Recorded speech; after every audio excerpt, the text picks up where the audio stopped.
आइए आज हम लोग subject Hindi class 10 Bihar board के कुछ महत्वपूर्ण प्रश्नों के उत्तर को देखते हैं जो परीक्षा के दृष्टिकोण से काफ़ी महत्वपूर्ण है और यह बोर्ड परीक्षा के लिए कारगर सिद्ध होने वाला है।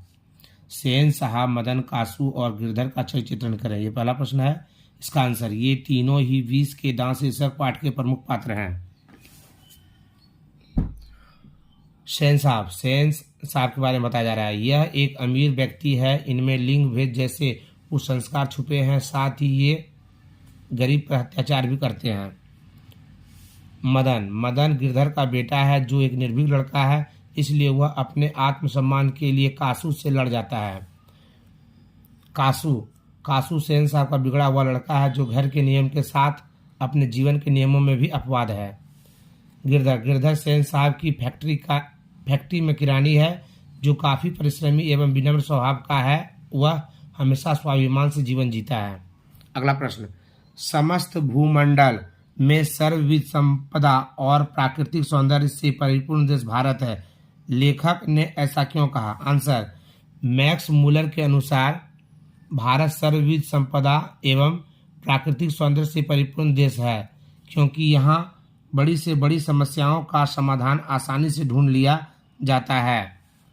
यहाँ जीवन को सुखद बनाने के लिए ज्ञान व वातावरण उपलब्ध है। अगला प्रश्न, लेखक ने वारेन हेस्टिंग्स से संबंधित किस दुर्भाग्यपूर्ण दुर्घटना का हवाला दिया है और क्यों? वारेन हेस्टिंग्स भारत का गवर्नर जनरल थे जो उसे वाराणसी के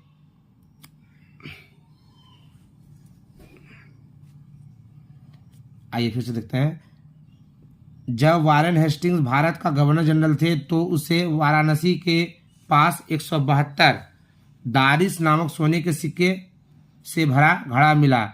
हेस्टिंग्स ने उपहार स्वरूप सोने के सिक्कों से भरा घड़ा को अपने मालिक ईस्ट इंडिया कंपनी के निदेशक मंडल की सेवा में भेज दिया। कंपनी का निदेशक सिक्के के ऐतिहासिक महत्व को समझ नहीं पाया और सभी सोने के सिक्के को गला दिया, जो लेखक के अनुसार एक दुर्भाग्यपूर्ण दुर्घटना था।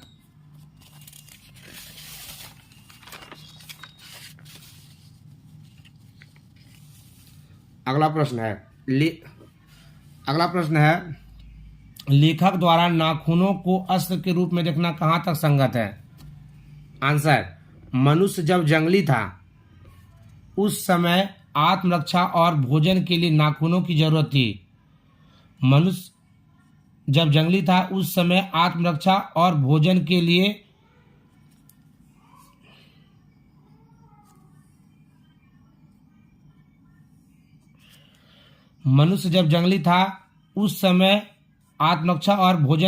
उसे नाखून की जरूरत थी। नाखून उस समय मानव के लिए हथियार था। अतः लेखक द्वारा नाखून को अस्त्र के रूप में देखना काफी हद तक सही है। अगला प्रश्न, स्वाधीनता शब्द की सार्थकता लेखक क्या बताता है? लेखक के अनुसार आज भी प्रत्येक भारतीय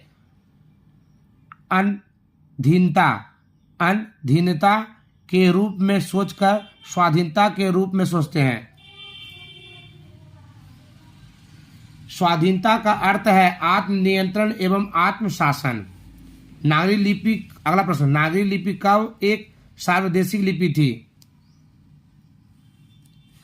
8वीं से 11वीं शताब्दी के बीच इस लिपि का उपयोग पूरे भारत में व्यापक रूप से किया जाता था। उस समय नागरी लिपि एक सार्वदेशिक लिपि थी। अगला प्रश्न, अपने शब्दों में पहली बार दिखे बहादुर का वर्णन करें। बहादुर 12 से 13 वर्ष का एक नेपाली लड़का है। ठिगना चकहिट, गोरा रंग एवं चपटा मुंह वाला यह नेपाली लड़का सफेद नेकर आधी बांह की कमीज एवं भूरे रंग का जूता पहने था। तो ये सभी प्रश्न परीक्षा के दृष्टिकोण से काफी महत्वपूर्ण है। इन्हें अच्छी तरह से पढ़कर इसके उत्तर को दिमाग में संचित कर लें और परीक्षा में इस प्रश्नों का उत्तर लिख करके अधिक से अधिक अंक प्राप्त करने का प्रयास करें।